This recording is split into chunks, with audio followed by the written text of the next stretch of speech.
열왕기상 4장 1절로 19절 말씀 함께 읽었습니다. 1절부터 6절까지는 솔로몬 왕실의 신하들을 소개하고 있습니다. 다윗은요, 재위 기간 동안에 하나님의 그 은혜로 하나님이 가는 곳마다 승리케 하셨죠. 그래서 주변 여러 나라들과의 이 전쟁에서 승리하고 정복해 나아갔습니다. 그래서 이스라엘 전역이 이제 굉장히 부국 강병을 이루게 되었죠. 그러나 밧세바와 가늠 이후에 이제 압살롬이 모반을 하지 않습니까? 그래서 이스라엘의 많은 민심이 다윗에게서 돌아서기도 했었고요. 또 유다 지파와 또 북쪽 지파들 간에 이 극심한 갈등이 또 있었거든요. 그런 것 때문에 이 왕정이 굉장히 위태롭기도 했습니다. 또 다윗의 통치 말년에는 그의 아들인 아도니아가 다윗 측근들과 함께 반역을 일으키기도 했었죠. 그러니까 다윗의 생전에는요, 물론 다윗이 굉장히 통치를 잘하고 또 나라가 강성해졌지만 그러나 내부적인 분열도 굉장히 많았었어요. 그래서 다윗이 굉장히 큰 어려움들을 많이 겪은 것을 우리가 기억하는데요. 솔로몬이 이제 왕이 되었을 때는 그런 내부적인 분열과 갈등들이 아직까지 잠재해 있던 때다 이렇게 볼 수가 있어요. 그러니까 어쩌면 이제 위기 가운데 솔로몬이 왕이 된 것입니다. 그래서 솔로몬이 이제 왕이 되고 나서 이제 그의 어떤 내부적 분열들을 이제 단속하기 위해서 이제 그의 정적들을 제거해 나가고 하는 모습을 우리가 볼 수가 있었고요. 그런데 이제 4절에 보니까 4장 와서 4장에서 1절에 보니까 이렇게 말씀하잖아요.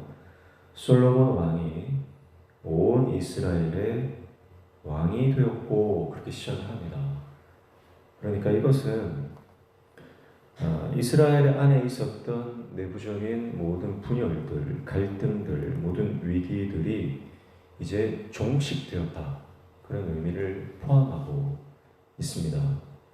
이제 그 내부적인 결속이 굉장히 강력해졌고 단에서부터 부엘세바까지 이스라엘 북쪽 끝에서 남쪽 끝까지 온 이스라엘 땅이 이제 하나로 이제 온전히 이게 결속되어지는 그런 일들이 일어났다는 것을 암시한다고 볼 수가 있어요.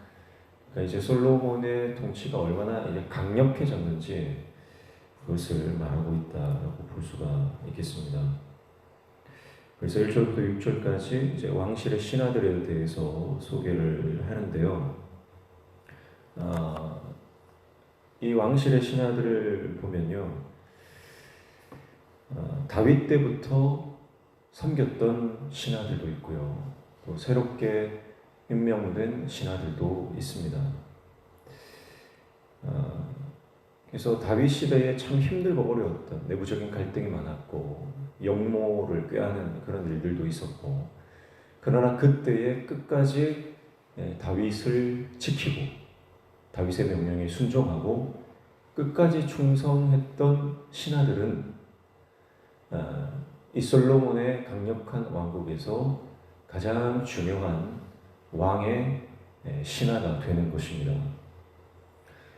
여러분, 우리의 인생도 마찬가지입니다. 영적으로도요, 하나님의 나라가 완성될 때 끝까지 신의 일을 지키고 충성했던 하나님의 종들은 그에 맞는 보상을 받게 되는 거죠.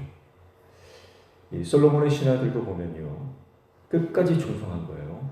그랬더니 국가의 가장 중요한 요직을 맡게 되는 그런 중요한 사명을 받게 되고요. 그것은 개인과 가문의 아주 큰 영광이 되는 거잖아요. 여러분, 우리도 하나님 앞에 충성하되 끝까지 충성할 때 하나님은 반드시 우리의 삶에 보상해 주신다. 상급을 허락해 주시는 줄로 믿습니다.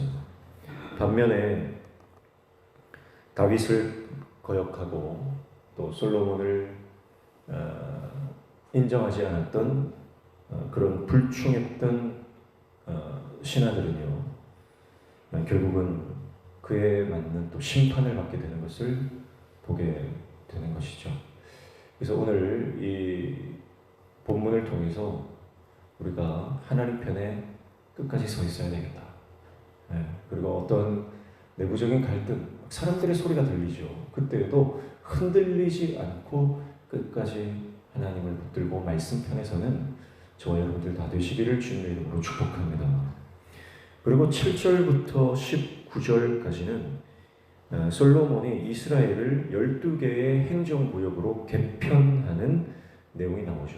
그리고 각 구역별로 지방의 관장들을 이제 세우게 됩니다. 그러니까 이스라엘은 총 12개의 지파로 되어 있고요. 그 중에서 레위 지파는 이제 예외죠. 그들은 땅이 없기 때문에 11개의 이제 지파로 지금 이제 구분이 되어 있는데, 그것을 12개로 다시 쪼개요. 12개로 쪼개면서 지파별이 아니라 지역별로, 구역별로 그렇게 행정구역을 나누게 됩니다. 행정구역을 나누는 이유는 그 행정구역에 속한 지파들이 1년에 한 달씩 왕실의 양식을 제공하는 것이 목적입니다. 그래서 7절에 보시면 솔로몬이 또 온 이스라엘의 12지방 관장을 두매 그 사람들이 왕과 왕실을 위하여 양식을 공급하되 각기 1년에 한 달씩 양식을 공급하였으니, 이렇게 말하죠. 12개 행정구역으로 개편을 하고, 그리고 거기에 이제 두령들, 그 관장들을 소개를 하고 있습니다. 그러면서 그 지역이 어디서부터 어디까지인지를 소개하고 있습니다. 지파별이 아니라 구역별로 나눈 것은요, 어쩌면 어떤 지파들이 지금까지 보면은요, 이렇게 반란을 일으키기도 하고 역모에 가담하기도 하고 했던 그런 부분인데요, 그런 부분들을 최소화하고, 그리고 이제 중앙 집권화를 강화시키는 거예요. 중앙 집권 강화를 시키는 것이고, 그리고 왕실에 쓸 그 양식이나 비품들에 대해서 어떤 특정한 지역 지파가 감당하는 것이 아니라 골고루 그 경제적 부담을 분산하기 위한 목적이다, 이렇게 볼 수가 있겠습니다. 그런데 다만 여기에는요, 이제 지역적으로 잘 이렇게 분배를 했지만 여기는 유다 지파는 또 여기서 빠지게 돼요. 그래서 이것이 각 지파들이 불만을 품게 되는 아쉬운 부분 중에 하나라고 볼 수가 있는데요. 어쨌든 솔로몬은 하나님께 받은 지혜로 일반 백성들, 아주 천한 낮은 백성들로부터 시작해서, 그리고 아주 고위 관리들, 또 모든 귀족들까지 잘 통치를 하게 됩니다. 그게 3장에 나왔던 내용이라고 볼 수가 있고요. 그리고 이제는 왕실과 지방 전체에 이르러 다방면에서 체계를 잡아가면서 왕국을 견고히 세워 나갑니다. 그러니까 이 3장에서는요, 솔로몬이 얼마나 지혜로운 왕인지, 얼마나 그 지혜를 가지고 어떤 사법적으로 또 사회적으로 잘 다스리는 역량을 보여주었다라고 하는 것이 3장의 내용이라면, 4장에서는요, 어떤 그 고위 관리들을 임명하고 또 지방 행정 개편을 하는 것을 통해서 솔로몬이 이제 정치적, 경제적, 행정적 역량을 발휘하는 모습을 보여주고 있다, 그렇게 볼 수가 있습니다. 그러니까 솔로몬이 이 온 이스라엘을 다스리기에 아주 완벽하고 아주 하나님의 지혜로 탁월한 왕이다. 그것을 보여주고 있다라고 볼 수가 있겠습니다. 그 이유가 뭐죠? 바로 하나님께서 지혜를 주셨기 때문입니다. 사랑하는 성도 여러분, 우리도 하나님의 지혜가 임할 때에만 맡겨주신 사명을 잘 감당할 수 있게 되는 줄로 믿습니다. 우리가 다스려야 하는, 우리가 또 감당해야 하는 개인적인 어떤 가정과 직장과 또 사업, 또 교회 안에서는 우리가 맡고 있는 여러 가지 사명들, 그런 것들을 우리가 내 힘과 능력으로는 잘 다스릴 수 없고 잘 감당할 수 없음을 우리는 인정해야 합니다. 오직 하나님의 지혜가 임할 때, 하나님의 도우심이 있을 때에만 우리가 맡은 사명을 탁월하게 감당할 수 있고, 또 우리가 몸담고 있는 공동체가 분열되지 않고 하나 되는 역사가 일어나게 된다는 것이죠. 진정한 공동체의 연대는 하나님의 개입 없이는 불가능함을 오히려 반증하고 있는 것을 우리가 볼 수가 있습니다. 사랑하는 성도 여러분, 오늘 저와 여러분의 삶과 또 우리의 마음, 심령 가운데 이 하나님의 지혜가 충만히 임하기를 축복합니다. 그리고 하나님의 성령이 인도하심, 도우심, 개입하심, 역사하심을 날마다 경험하기를 축복합니다. 그래서 우리 인생 가운데 솔로몬과 같이 하나님이 주시는 능력과 지혜로 우리에게 맡겨진 사명들을 탁월하게 잘 감당하며 나아가는 모든 성도님들 되시기를 주님의 이름으로 축복합니다. 기도하겠습니다.